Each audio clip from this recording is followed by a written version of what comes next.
Ohio State traveling to Notre Dame. Little touchdown Jesus action. Can we get touchdown? Can we get a lot of touchdowns, Jesus? Can Notre Dame get a lot of touchdowns? Sam Hartman has been playing fantastic this season, right? But if you're going Yeah, by a power ratings, ranking standard, right? Ohio State's way up there on some of these guys, especially after that yeah. performance against Western Kentucky. I think teams are a lot higher. People are a lot higher on Ohio State. Um, Especially because offensively it seemed like it was clicking a little bit more for Kyle McCord. A lot But more. A lot yeah, more. a lot more. So where do you go with this? Where do you go with this? I don't, I have an idea, but I want to hear what you think. Notre Dame is getting 3 points at home. You have Sam Hartman playing well. You got a good running game, good O line. That if oh man, I was just really impressed what they did against Western Kentucky, like everybody else was. I'm talking about Ohio State and Kyle McCord. I was a guy that was a Devin Brown guy, right? I was waiting for him to take over that job. But obviously, it doesn't matter who's driving the car when you're driving a Lamborghini. You're still gonna be able to put up tons of numbers. And I don't. Ohio State's weapons and running backs love to see Trayvon Henderson back to himself for the most part. Marvin Harrison Jr. You've got Cade Stover, Emeka Ibuka, Julian Fleming, the freshman Carnell Tate, the two running backs out of the backfield. You seem to have a pretty good O line where your tackles were your weakness coming in. The guy from SDSU, as a Josh Simmons, I believe, seems to be playing pretty well on one side there. It's just hard. And college football these days, an elite offense can really take over a game. And it doesn't matter how good your defense is or how good your defense has looked. It just happens. We saw Georgia, right? That happened to them last year. We saw Alabama did it to Georgia 2 years ago. You saw Texas do it to Alabama this year. I mean, oh man. I I'm gonna go. I have to go Ohio State here and give me the points. I think this could get this has a chance to get ugly. That's what I'm going. I don't think Notre Dame can blow out Ohio State, Really? but I think Ohio State can blow out Notre Dame. I really do. And I love Ohio State's defense. Real quick, I like to Huh. talk. Ohio State defense is awesome. It's awesome. Finally kicking in. You got the defense coordinator from Oklahoma State. I'm forgetting his name right now. Jim Do you have a Knowles. name? Jim Knowles. Jim Knowles. Thank you. We love him. We've loved him for a couple years now. It didn't really pan out last year, but it's starting to pan out this year. And I think a couple of big time stops early on, maybe a turnover from Sam Hartman, Notre Dame. I don't love. I love Estime. I love that running game. I like their wide receivers. Don't love them. Right? How explosive can they really be? Right? Notre Dame and can they keep up the house? That's why I'm gonna go Ohio State. And I think yeah. What about you?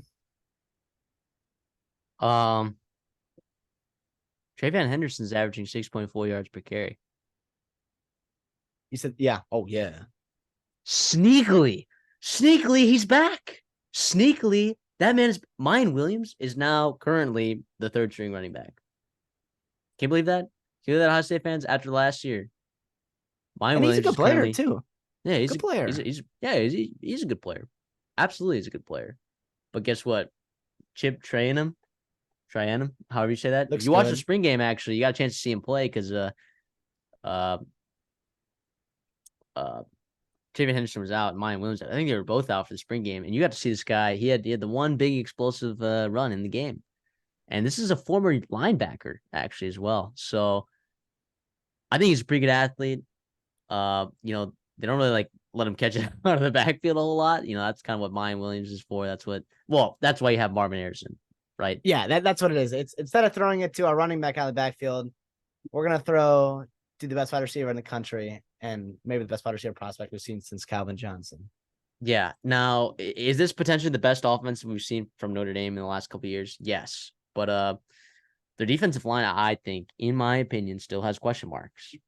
I think there's still a lot of question marks there. I think their offensive line has played very well up until this point. Uh, their receivers are super young. Can they rise to the occasion? Can Notre Dame's receivers rise to the occasion? I'm not sure. No, the So thing I will is be. what I'll credit to them real quick about their wide receivers is they do have a couple. They have a lot of them, right? And now maybe they're not elite, but you've got four you feel pretty good at and a really good tight end. So chances are one of them goes off, two of them goes up, whatever it is, right? You don't have to have all four of them play at an elite level. You only need one or two. Sorry. I get it, but I will still be taking Ohio State to win and Ohio State to cover on the road. Going into this, I didn't think that was going to be the case. But then I look at the positional matchup. I think the only thing that Notre Dame has the advantage on is the offensive line and quarterback. That's it. And sometimes that's all you need.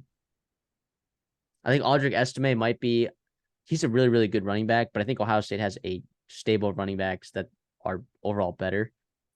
No, that's not to say that, Notre Dame doesn't have a stable running backs, right? I mean, they are pretty deep there as well. But my point is that if you're looking at a team that positionally is better in almost every position except quarterback and offensive line,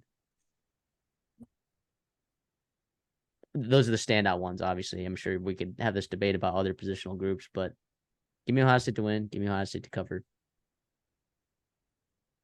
But Notre Dame deserves a ton of credit. I know neither of us are picking them today.